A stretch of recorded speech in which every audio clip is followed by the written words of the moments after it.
Recentemente me perguntaram por que o Brasil tem essa característica inflacionária. Porque, afinal de contas, a inflação ela sempre está aí na manchete da mídia, sempre sendo destaque nos mais diferentes noticiários. Ora, e a resposta foi muito simples. A questão inflacionária aqui no Brasil tem uma componente histórica muito forte. Ela vem desde a década de 60, ou seja, praticamente 6 décadas convivendo com essa pressão generalizada dos preços da economia. Agora, o importante nesse aspecto é considerar a origem ou o porquê os preços tendem a subir em nossa economia. Na década de 60, o fator principal foi a construção de Brasília.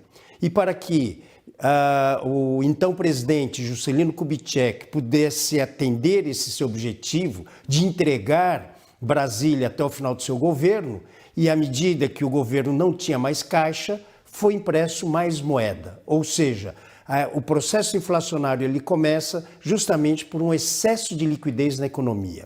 E aí vem todas as tentativas no combate à inflação, mas aí entramos na década de 60, uma década que foi importante, principalmente no que diz respeito aos projetos de infraestrutura.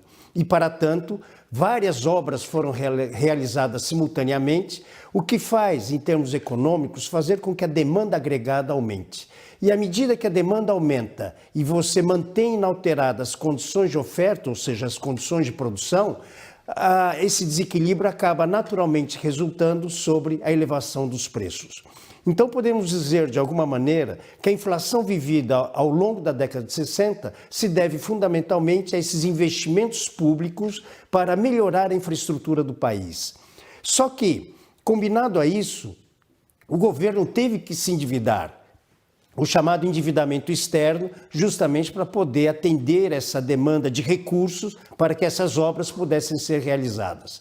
E aí, então, nós temos uma combinação perversa, com uma dívida externa, pressão sobre preços, que leva naturalmente a década de 80 a um processo recessivo muito forte. Tanto é que a década de 80 é denominada a década perdida.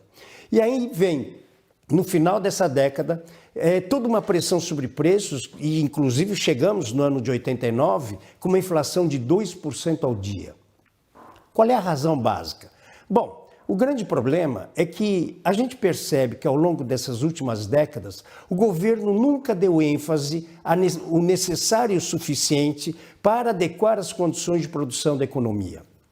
Ou seja, houve uma melhoria de renda, só que a capacidade de produzir da economia não acompanhou no mesmo ritmo. Então, esse desequilíbrio, onde você tem uma demanda maior do que a oferta, faz com que os preços naturalmente subam.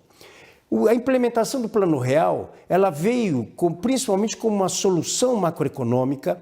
Para quê? Para poder justamente estabilizar os preços. Mas, para tanto, algumas políticas adicionais foram realizadas, tais como a própria manutenção da taxa de câmbio valorizada.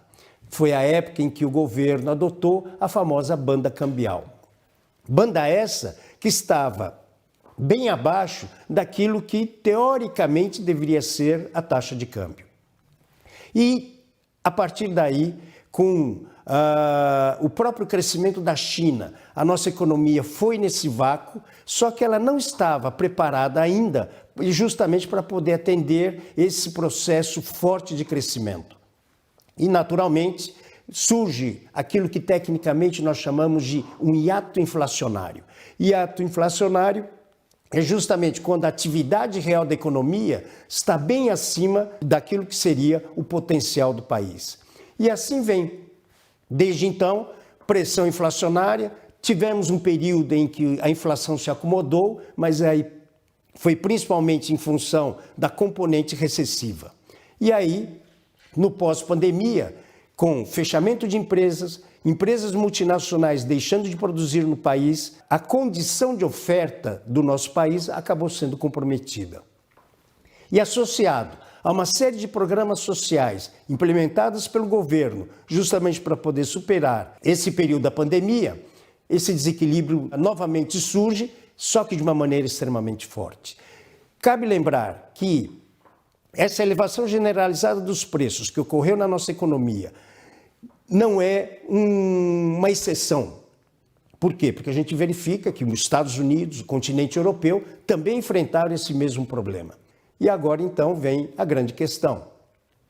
O que o governo irá fazer justamente para adequar essa condição de oferta para poder atender a demanda da sociedade? Porque enquanto o governo não agir nesse sentido, podem ter certeza, a inflação continuará presente no nosso dia a dia.